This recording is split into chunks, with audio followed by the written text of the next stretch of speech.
केतेबेले ओडिया अस्मिता को नहीं तो केतेबेले खोद मुख्यमंत्री विरुद्ध में अभियोगर लंबा फर्द आनी ओडिशा राजनीति रे बेस चर्चा रे सबुबेले रही आसी खंडपड़ार विधायक सौम्य रंजन पट्टनायक।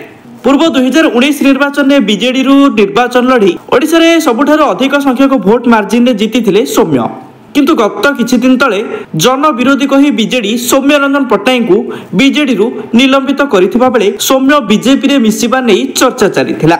समस्त चर्चा रे पूर्णछेद पकाई घसीपुरारु स्वाधीन भावे निर्वाचन लड़िबा पई गत मे 6 तारिख रे नामांकन भरिथिले सौम्य। तेबे सौम्य चिन्ह ऑटो रिक्शा रे भोट दे ओडिया अस्मिता को बजाय रखिबा पई आह्वान दैचंती सौम्य रंजन पट्टनायक। घसीपुरा रे बीजेडी बद्रीनारायण पात्र सौम्यंकर घमाघोट लड़ई हेबो बोली चर्चा चली। तेबे देखा जाऊ सौम्य प्रचार प्रभाव केते मात्रा रे पड़ुची घसीपुरा बासिंदा उपरे।